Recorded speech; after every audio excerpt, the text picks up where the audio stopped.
Lucy Grant stood at the window of her office and watched the sun set over the wheat fields.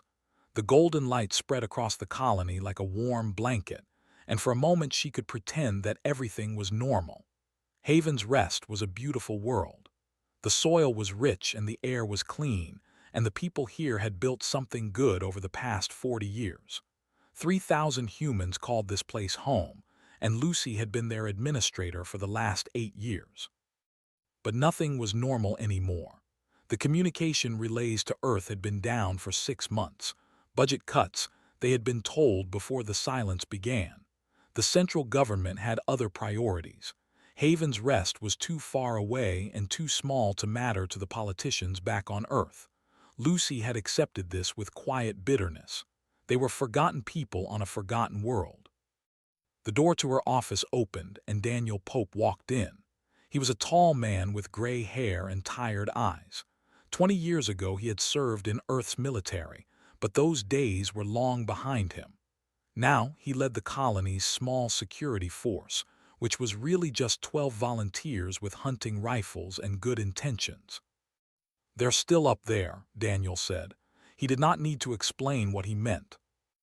Lucy nodded without turning from the window. 3 days ago, 5 ships had appeared in orbit around their world. They were warships, ugly vessels covered in sharp angles and dark metal. The Dominion had been expanding into neutral space for years, swallowing up colonies and resources wherever they went. Lucy had heard stories about what happened to the species they conquered. None of the stories had happy endings. "Did they respond to our message?" she asked. "They did." Daniel's voice was heavy. "They want us to surrender within 72 hours. After that, they said they will take what they want by force." Lucy finally turned to face him. "What exactly do they want?" "Everything. The colony, the land, the equipment." Daniel paused. "And us. They need workers for their mining operations on other worlds. They called it an opportunity to serve the Dominion." "Slavery," Lucy said. "They want to make us slaves." "Yes." Lucy walked to her desk and sat down. Her hands were shaking, but she forced herself to stay calm. 3,000 people were counting on her. Farmers and teachers and children who had never known any home but this one. They had done nothing wrong. They had simply wanted to live peaceful lives far from the crowded cities of Earth. "What can we do?" she asked. Daniel sat in the chair across from her. "We have maybe 30 weapons in the whole colony. Hunting rifles, a few pistols, some farming tools that could be used as weapons if we got desperate. They have hundreds of soldiers and military-grade equipment. If they attack, we cannot stop them. But we can fight." "We can die fighting," Daniel corrected her. "There is a difference." Lucy was quiet for a long moment. Through the window she could see people walking home from the fields, families gathering for dinner, children playing in the streets. They did not know yet. She had kept the news contained to a small group while they figured out what to do, but she could not keep it secret much longer. "Is there any chance of rescue?" she asked. Daniel shook his head. "The communication relays are down. Even if we could reach Earth, the nearest military base is 3 weeks away at top speed. We have 72 hours. "What about the emergency beacon? The old one from when the colony was first established?" "That thing is 40 years old. I do not even know if it still works." "But it might." Daniel looked at her for a long moment. "It might. But Lucy, even if the signal gets through, even if someone hears it, there is no guarantee anyone will come. We are not important enough. Earth has colonies closer to home that need protection. We are just farmers on the edge of nowhere."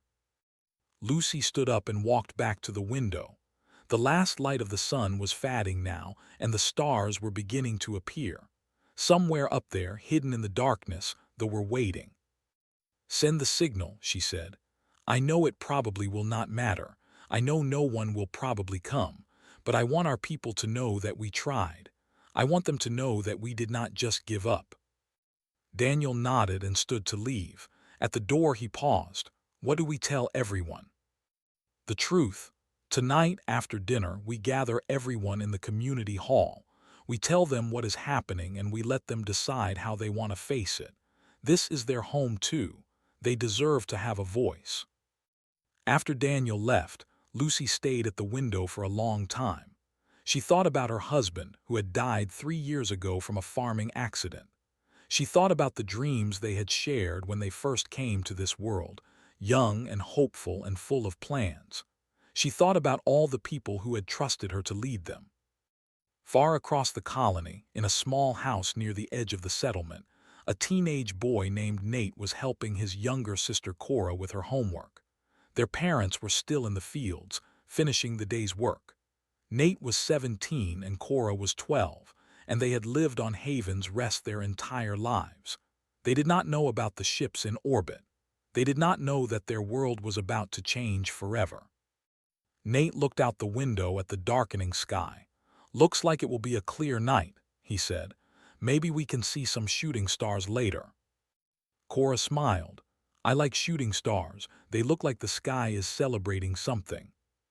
Nate laughed and ruffled her hair. "You are weird, you know that." "You are weirder."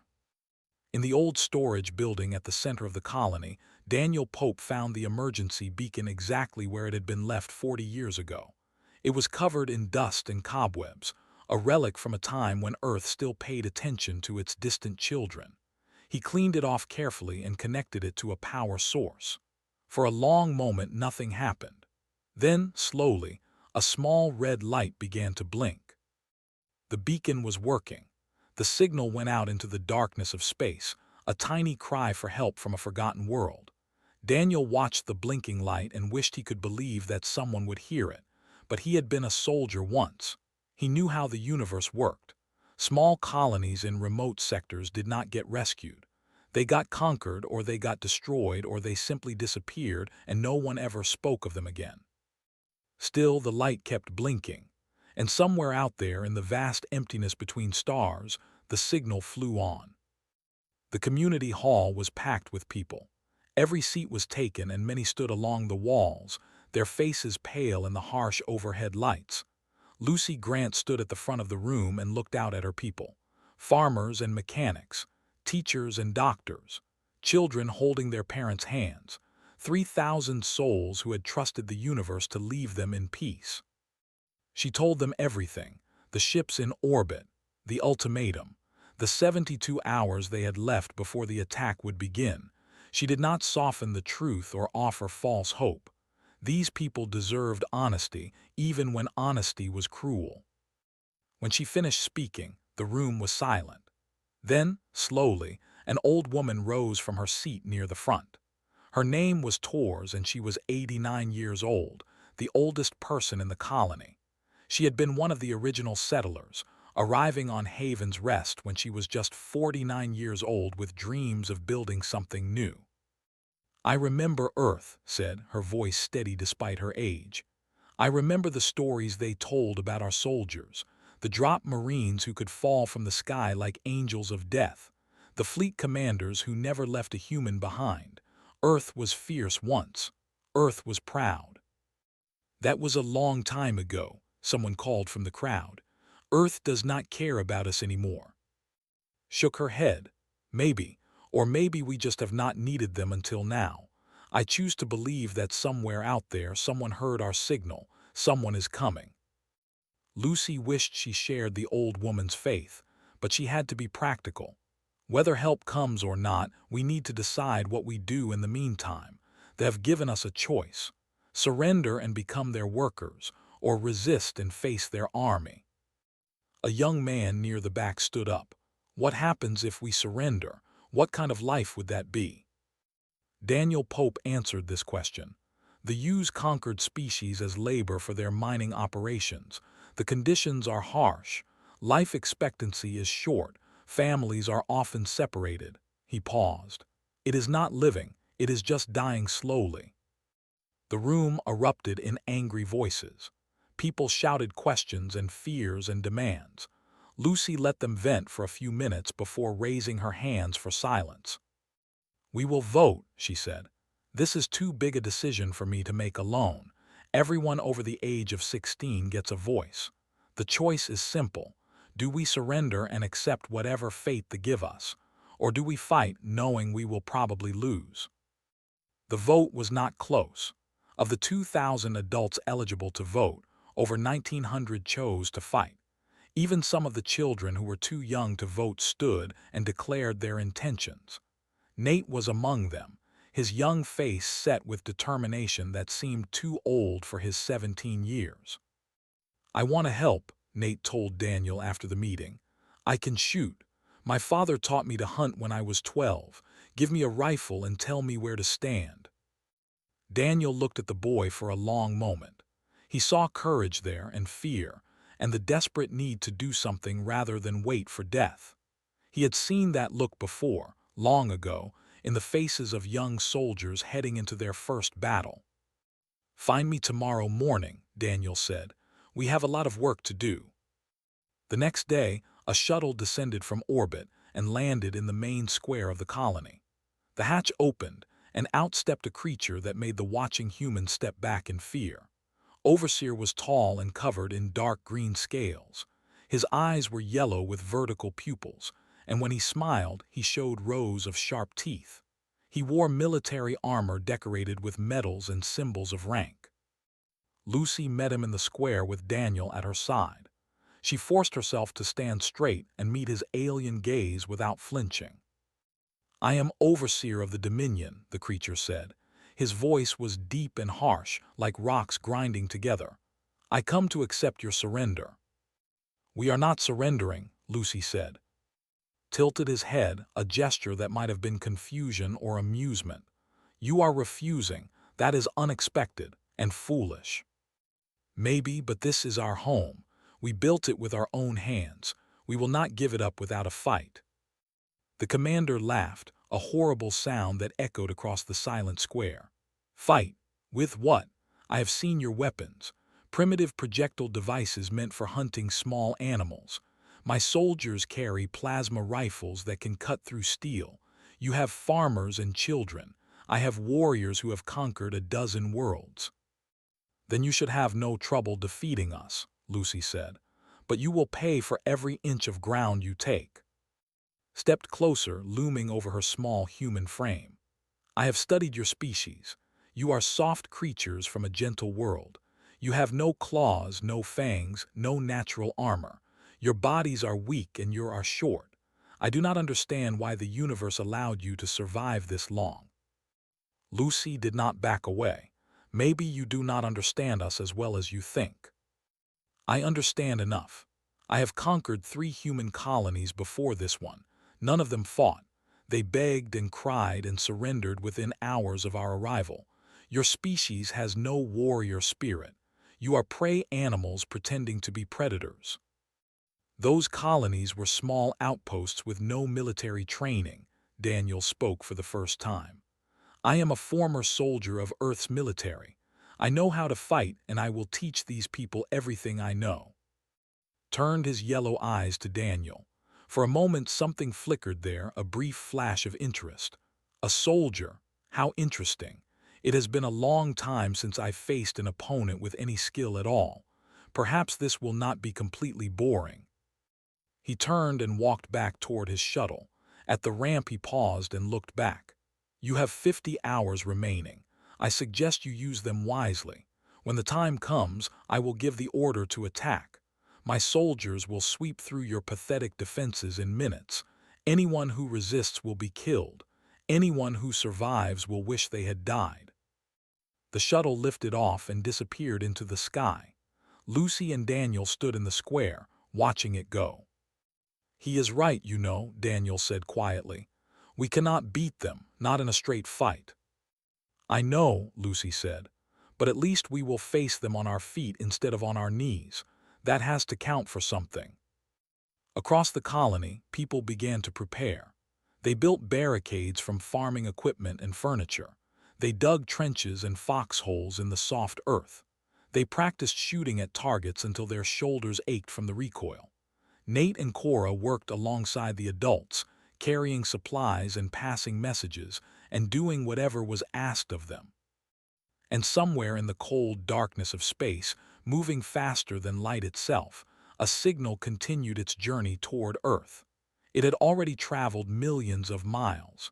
It had millions more to go, but it was getting closer. On the bridge of a merchant vessel passing through a distant sector, a communications officer frowned at her screen. "Captain, I am picking up something strange. An old emergency frequency. Very faint."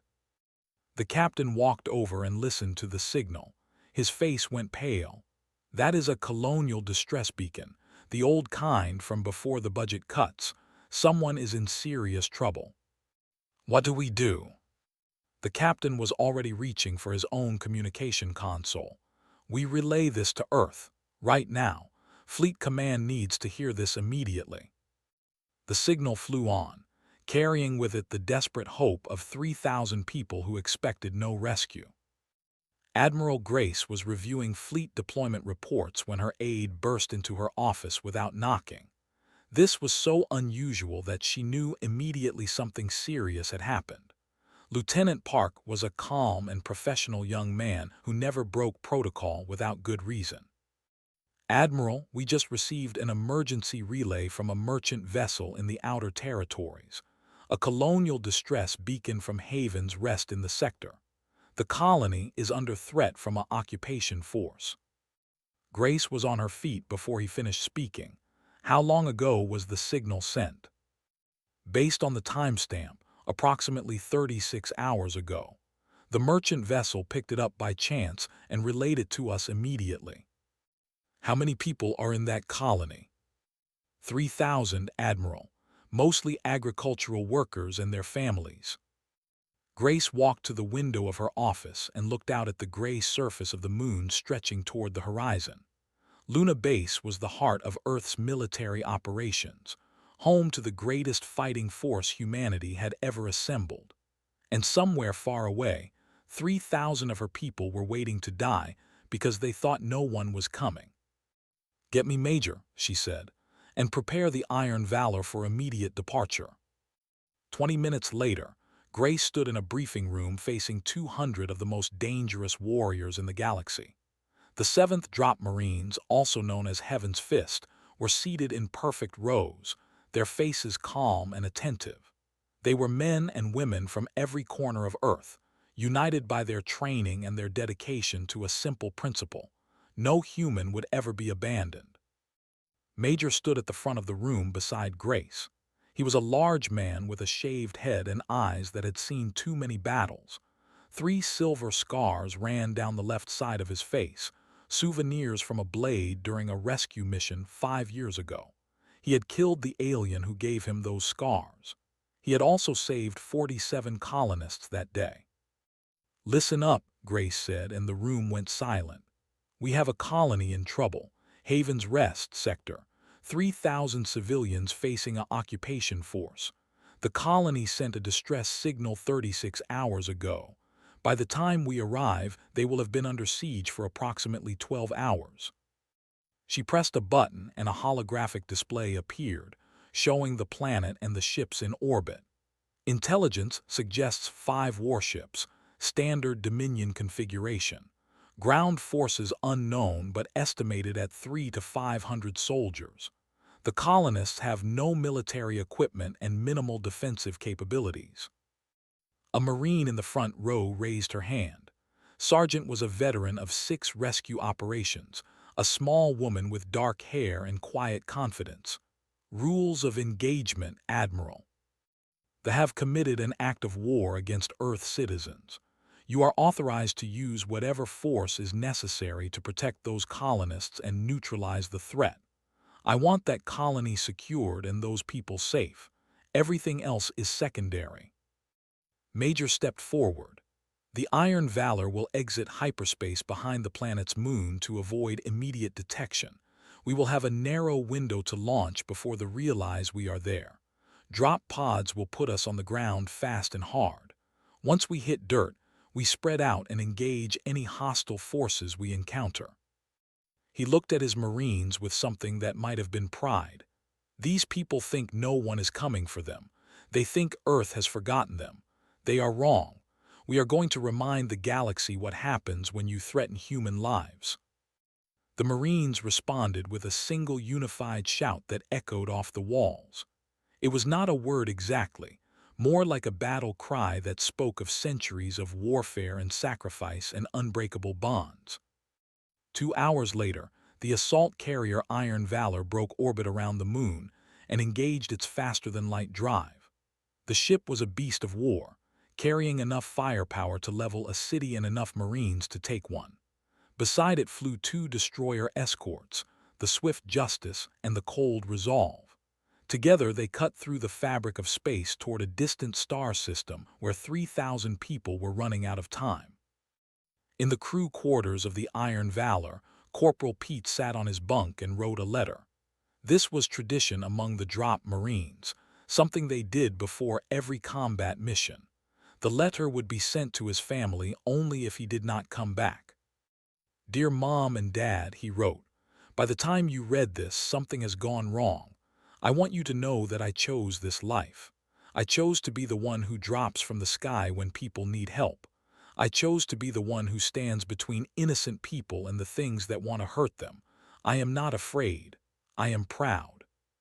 He paused, thinking about the colonists they were racing to save, farmers and families, children who had done nothing wrong except live on a world that someone else wanted. "Tell everyone I love them," he continued, "and tell them I died doing exactly what I was meant to do." He sealed the letter and placed it in the small box under his bunk where all Marines kept their final words. Then he stood and began checking his equipment. Combat armor, plasma rifle, grenades, medical kit. Every piece had been inspected a dozen times already, but he checked it again anyway. Routine was comforting when you were about to fall from space into a war zone. Down the corridor was doing the same thing. Her squad was gathered around her, 5 Marines who trusted her with their lives. She had led them through impossible situations before. She would do it again today. "They are tough," she told them. "Their scales can deflect light weapons and their strength is about twice that of an average human. But they are slow. They rely on armor and firepower because they have never faced an enemy who could match them in speed and tactics. We are going to show them what human soldiers can do." A young Marine named Chris nodded. "I heard they underestimate us, think we are weak because we do not have claws or whatever." Smiled, a cold expression that did not reach her eyes. "They always underestimate us. That is usually the last mistake they ever make." The Iron Valor flew on through the darkness between stars. In the cockpit, the navigation officer counted down the hours until they would arrive. 12 hours, then 11, then 10. On Haven's Rest, the colonists had no idea that help was coming. They continued building their defenses, preparing for a battle they knew they could not win. Lucy Grant walked among them, offering encouragement and helping where she could. Daniel Pope trained anyone willing to hold a weapon, teaching them the basics of combat that might keep them alive for a few extra minutes. The ships hung in orbit like patient predators, waiting for the deadline to pass. Nate found his sister sitting alone near the edge of the colony, looking up at the stars. "You should be inside," he said gently. Cora shook her head. "I wanted to see the sky one more time, just in case." Nate sat beside her and put his arm around her shoulders. "We are going to be okay." "You do not know that." "No," he admitted, "but I have to believe it anyway, otherwise what is the point of fighting?" Cora leaned against her brother and together they watched the stars. Neither of them noticed the faint streak of light far above, barely visible against the darkness. The Iron Valor had arrived, hiding behind the moon and preparing for the assault that would change everything. In the drop bay of the carrier, 200 Marines climbed into their pods. The hatches sealed with a hiss of pressurized air. Countdown timers began ticking toward 0. Major's voice came over the comm system, calm and steady. "Remember why we are here. Remember who we are fighting for. Today we show the galaxy that Earth protects its own. No matter how far, no matter the cost, no human left behind." The first pods launched into the void. falling toward the planet below like stars being born. The deadline had passed. The attack began at dawn. Lucy Grant watched from the window of the medical center as the first descended through the morning clouds. They came down like angry insects, dozens of them spreading across the sky and landing in a circle around the colony. Hatches opened, and soldiers poured out, hundreds of armored reptilian warriors carrying weapons that gleamed in the early light. "They are here," Daniel said from beside her. He was holding one of the hunting rifles, his old military training visible in the way he stood and moved. "Everyone get to your positions." The colonists scattered to their defensive posts. Behind barricades made of farming equipment and furniture, men and women and teenagers gripped their weapons with white-knuckled hands. They knew they could not win. They fought anyway. The first shots were fired when they reached the outer perimeter. A farmer named George took aim at an approaching soldier and pulled the trigger. The bullet struck the alien's chest plate and bounced off harmlessly. They did not even slow down. He raised his plasma rifle and fired back.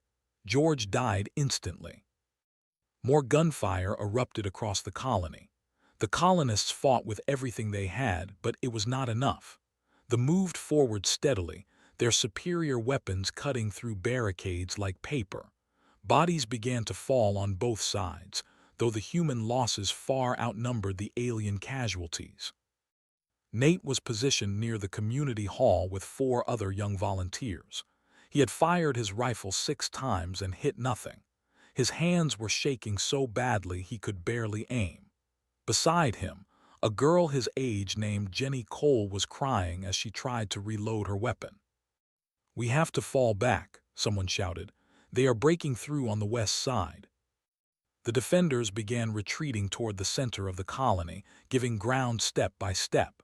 Daniel Pope was everywhere, shouting orders and pulling wounded colonists to safety. A plasma bolt grazed his shoulder and he stumbled, but he kept moving. Lucy helped carry injured people into the medical center. The small building was already crowded with the wounded and dying. Dr. Price worked frantically to save as many as she could, but she was running out of supplies and time. "Where is everyone supposed to go?" asked as she bandaged a bleeding arm. "If the center falls, there is nowhere left." Lucy did not have an answer. She looked out the window and saw soldiers advancing through the streets of her colony.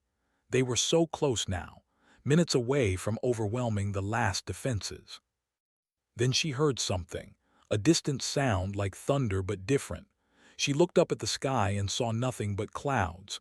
The sound grew louder. Overseer stood behind his advancing troops, watching the human resistance crumble with satisfaction. This was almost too easy. He had hoped for more sport, but these creatures were exactly as weak as he had expected. In another hour the colony would be secured, and he could begin processing the survivors for transport. A communication officer approached him. "Overseer, we are detecting something unusual.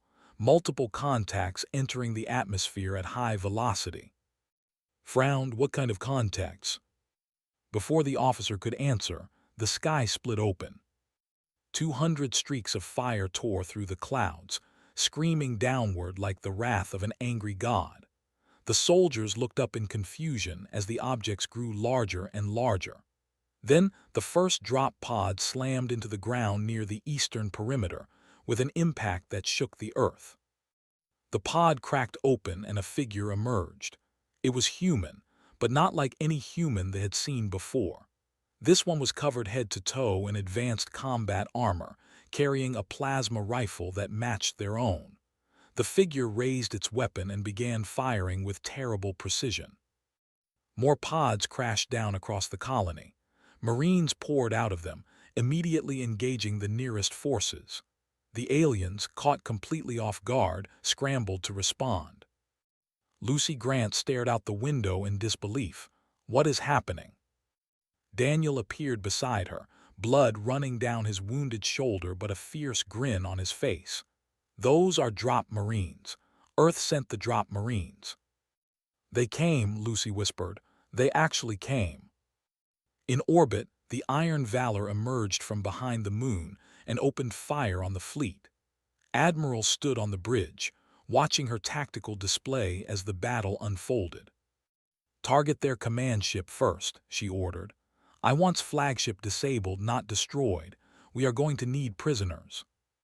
The fleet tried to respond, but they had been caught completely unprepared. The Iron Valor and its escorts tore through their formation with brutal efficiency. Ships exploded in silent bursts of fire. Others began retreating toward the edge of the system, abandoning their ground forces to save themselves. On the surface, Major led his Marines through the colony streets. He moved with practiced grace, his rifle finding targets with mechanical precision. Every shot he fired killed a soldier. Every step he took brought him closer to the civilians he had come to save. Squad reached the medical center just as a group was about to breach the doors. She did not hesitate. Her first grenade took out 3 of them. Her rifle accounted for 2 more. The rest fled, only to run into Pete's squad coming from the other direction. "Medical center is secure," reported over her comm, moving to support the northern perimeter. Inside the medical center, the wounded colonists stared at the armored figures who had appeared like angels from heaven. Dr. Price was crying as she shook his hand. "Thank you," she said, "thank you." Nodded once and moved on. There was still work to do. The tide of battle had turned completely. The who had expected an easy conquest now found themselves facing enemies who were faster, better trained, and absolutely ruthless. For every Marine who fell, a dozen aliens died. The colonial defenders, seeing rescue arrive, found new courage and fought alongside their saviors. Nate watched a Marine take down 3 soldiers in quick succession. The warriors' movements were almost too fast to follow, a blur of violence and precision. When the last alien fell, the Marine turned and saw Nate staring at him.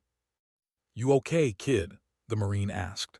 His voice was calm despite the chaos around them. Nate nodded, unable to speak. "Stay behind cover, we have this." The Marine moved on, disappearing into the smoke. Could not believe what was happening. His forces were being slaughtered. His fleet was in retreat. Everything he had planned, everything he had expected, had been wrong. "Fall back," he ordered his remaining troops. "Fall back to the—" But the Marines were between him and escape. He watched as more and more of his soldiers fell, cut down by humans who refused to die. These were not the soft prey animals he had studied.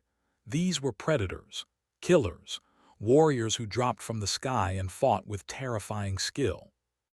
Major found the overseer trying to reach one of the few remaining.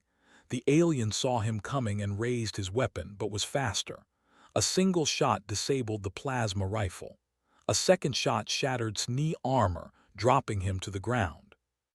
Stood over the fallen commander, his rifle aimed at the alien's head. "You came to this world expecting to find helpless victims. You found something else."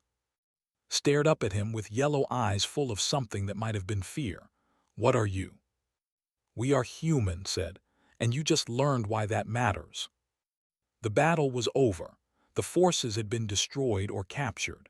The colony was saved. As the smoke cleared and the sun rose higher in the sky, the colonists emerged from their hiding places and looked around at the Marines who had come to rescue them. Lucy Grant walked through the streets of her colony, stepping over debris and bodies. She found standing near the town square, watching his Marines tend to the wounded and secure the area. "I do not know how to thank you," she said. Turned to look at her. Behind his helmet visor she could see tired eyes but also something like satisfaction. "You already did. You held out long enough for us to get here. You fought when anyone else would have surrendered. That took courage. We did not think anyone was coming." "Someone always comes," said. "That is the promise. No human colony is ever forgotten. No call for help goes unanswered. It just took us a while to hear you." Lucy looked up at the sky, where the fires of the orbital battle were still fading. Somewhere up there, the Iron Valor was hunting down the last of the fleet. "What happens now?" she asked. "Now we clean up this mess, and then we make sure no one ever threatens your world again." 3 days had passed since the battle. The colony of Haven's Rest was slowly returning to something like normal. The dead had been buried with full honors, both colonists and Marines together in a new cemetery on the hill overlooking the wheat fields. The wounded were recovering in the medical center, which had been reinforced with supplies from the Iron Valor. The prisoners were being held in a makeshift detention facility, waiting to be transported back to Earth for trial. Overseer sat in a small cell, his wounded leg bandaged but still painful. He had not spoken since his capture, refusing to answer questions or acknowledge his human guards. But today someone different came to see him. Lucy Grant stood outside his cell, looking at the creature who had threatened to enslave her people. She was surprised to find that she did not feel hatred, just a tired kind of pity. "You do not have to speak," she said. "I just wanted you to see something." She gestured to one of the Marines who activated a small display screen. The image showed the colony from above, rebuilt and functioning, people working in the fields, children playing in the streets, life continuing despite everything that had happened. "You thought we were weak," Lucy said. "You thought we would break, but here we are, still standing, still building, and you are the one in a cage." Finally looked at her. His yellow eyes were dull with defeat. "How did you know they would come? Your signal was desperate. Your situation was hopeless. Any rational species would have surrendered." Maybe that is the difference between us. We do not always act rationally. We act on hope, on faith, on the belief that somewhere out there someone cares enough to help. "That is foolish." Lucy smiled. "Maybe, but it worked." She turned to leave, then paused. "You will be sent back to Earth. You will stand trial for your actions. But I asked the Admiral for one thing, and she agreed. When you are eventually released, I want you to go back to your people. I want you to tell them what happened here. Tell them that every human colony, no matter how small or distant, is protected. Tell them what happens when you threaten us." Was silent for a long moment. Then slowly he nodded. "I will tell them, but I do not think they will believe me. They will learn, one way or another." Outside the detention facility, the colony was celebrating. Tables had been set up in the town square, loaded with food and drink. Colonists and Marines mingled together, sharing stories and laughter and the simple joy of being alive. Pete was sitting with Nate and Cora, teaching them about the equipment the Marines used. Nate was fascinated by everything, asking endless questions about weapons and tactics and what it was like to fall from space in a metal pod. "Were you scared," Cora asked, "when you were falling toward the planet?" Pete thought about it. "A little, but mostly I was thinking about the people who needed help. Fear goes away when you have something important to focus on." "I want to be a Marine someday," Nate said. "I want to help people like you helped us." Pete smiled. "Finish school first, then we can talk." At another table was speaking with Elder Tors. The old woman had tears in her eyes as she held the sergeant's hands. "I told them you would come," said. "They did not believe me, but I told them. I remembered what Earth used to be. I knew you had not forgotten us." "We never forget," said. "It just takes time sometimes." "Will you visit again, after you leave?" Hesitated. Marines did not usually maintain connections with the people they rescued. It was easier that way. But something in the old woman's eyes made her reconsider. "I will try," she said. "I cannot promise anything, but I will try." Smiled and patted her hand. That is all anyone can ask. Admiral Grace arrived in the afternoon, stepping off a shuttle to be greeted by Lucy and the colony's leadership. She was a striking figure, tall and gray-haired with the bearing of someone who had commanded ships and soldiers for decades. "Administrator Grant," she said, extending her hand. "On behalf of Earth's United Defense Command, I want to apologize. This colony should never have been forgotten. The communication relays should have been maintained. You should never have had to send a distress signal in the first place." Lucy shook her hand firmly. "Thank you, Admiral, but what matters is that you came when we called. We will always come. That is the promise we made when humanity first left Earth. Wherever we go together, and we protect our own." Grace looked around at the colony, at the people rebuilding and celebrating and starting to heal. "I have already submitted a request for a permanent defense station in this sector. 2 destroyers will remain in orbit until it is constructed. Haven's Rest will never be unprotected again." Lucy felt something release in her chest, a tension she had been carrying since the moment those ships first appeared. "Thank you. That means more than I can say." The celebration continued into the evening. As the sun set and the stars appeared, found himself standing at the edge of the colony, looking out at the fields that stretched toward the horizon. Daniel Pope joined him there, his wounded shoulder wrapped in bandages. "Hell of a fight," Daniel said. Nodded. "Your people did well, better than most civilians would have. We had something worth fighting for. That makes all the difference." They stood in comfortable silence for a while, 2 soldiers from different generations, sharing the quiet aftermath of battle. "What will you do now?" asked. Daniel shrugged.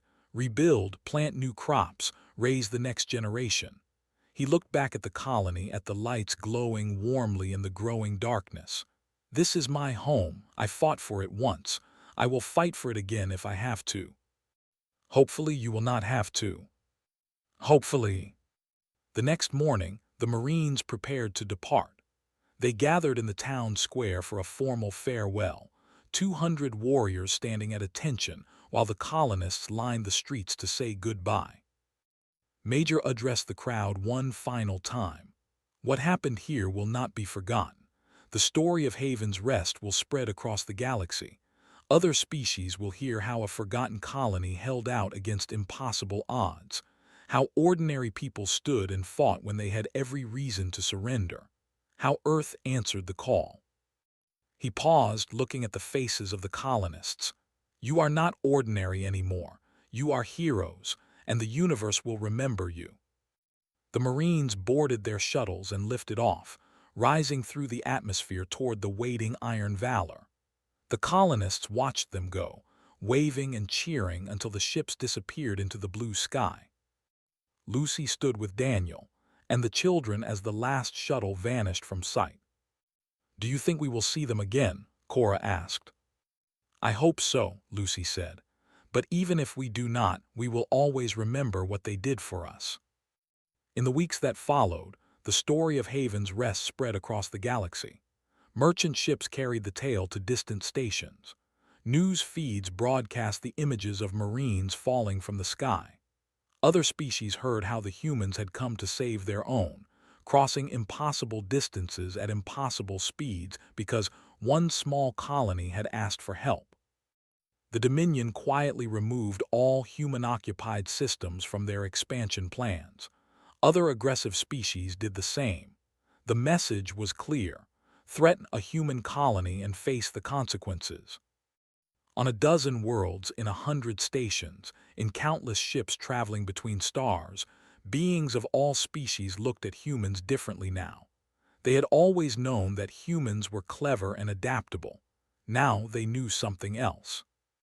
Humans protected their own, no matter the distance, no matter the cost, and those who forgot that lesson paid for it dearly. On Haven's Rest, life continued.